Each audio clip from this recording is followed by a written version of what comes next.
Today we're reading Curious George Goes to the Beach by Margaret and H. Ray.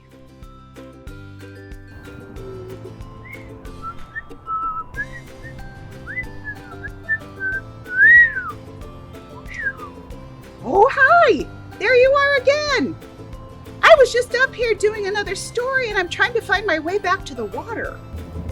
So I guess I'll just tell you a little story as long as I'm here, kind of landlocked, so to speak.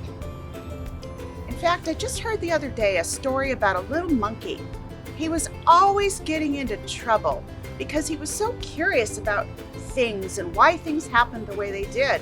And sometimes he did things he wasn't supposed to do, but he was still a good little monkey. Can you guess who I'm talking about? I bet you can. His name is Curious George. Let's find out what he did this time. The story we're going to read today. Yes, we're going to read the story about the beach. Curious George decided to go to the beach one day. This is George here. He lived with his friend, the man with the yellow hat. He was a good little monkey and always very curious.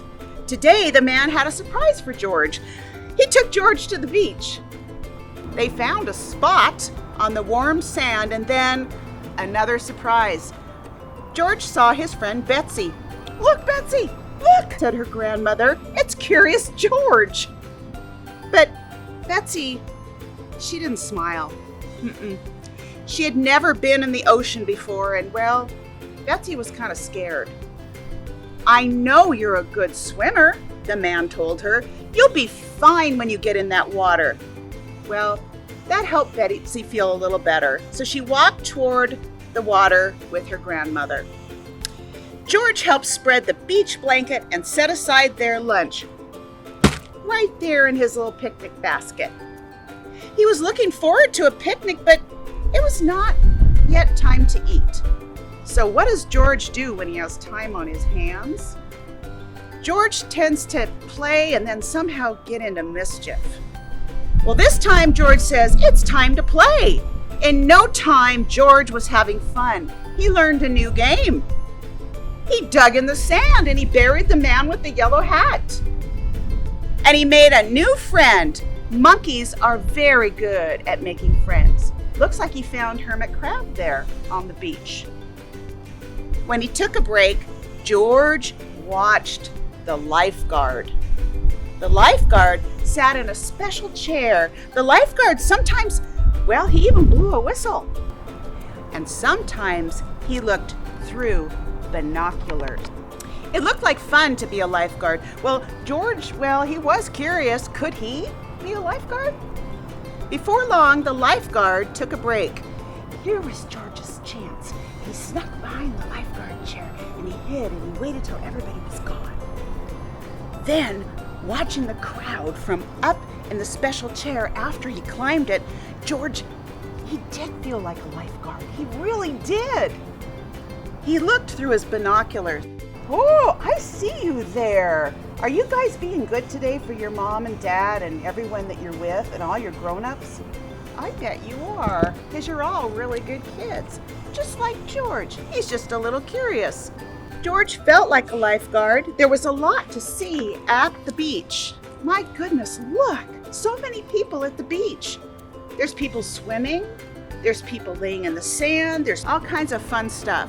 He saw seagulls flying high above. Caw, caw, caw. And he saw Betsy on the shore below him. She still had not been in the water. "Hey!" The lifeguard saw him and said, Hey, that's no place for a monkey." Well, George thought it was a mighty fine place for a monkey, thank you very much. But he did not want to cause trouble, so he did climb down. Back at the beach blanket, George was hungry for a snack. He opened the picnic basket. "No one will miss just one cracker," he thought. He took one out and he put it out on a napkin. Now, if only he had some cheese. Uh-oh, what happened to the cracker? You see it here, and now you don't see it. George found another cracker and he turned back around. But now, his cheese was gone. Who who could be taking his snacks? Who was it, George? He wants you to wait for the story to be over and find out yourself. George was curious. He put down his cracker and he waited. Ah, now George saw who was taking his treats. It was a seagull, and he was still hungry. George took out another cracker, and when the bird took it from his hand, he fed him yet another. What a hungry seagull that was. George saw more seagulls down by the water. Betsy was there too. George was curious. Could those seagulls be hungry? Indeed, they were hungry. Soon a whole flock had gathered. George could not feed them fast enough. Luckily, Betsy was glad to help. Out of the basket came more crackers, cookies, and a cake, and even the bread for the sandwiches. Do you think there'll be anything left? Still, the birds were hungry, but when George reached for more snacks, whoosh, the basket was gone. He and Betsy were having so much fun, they didn't notice the tide coming in. The water came in, it lifted up the basket, and it carried away out to the sea. George felt bad. He hadn't meant to lose the basket. Could there be a way to catch it? George thought, and he thought, and he thought.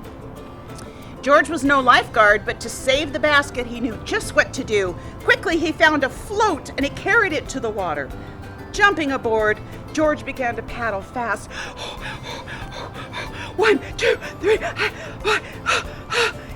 Fast little monkey he was. It took him quite a bit of time to get there. Betsy cheered, "Yay, George!" Then, as George paddled back to the beach, Betsy swam out to meet him. Do you remember the beginning of the story? The story of Betsy? Was she excited to get in the water and swim? No, she was not. Look what happened. It turned out that Betsy was no longer afraid to swim. Everyone was glad to see George safe on the shore. The lifeguard, who had seen everything from his chair, said, "That was some rescue." George felt proud. The man with the yellow hat picked up the basket. He was curious.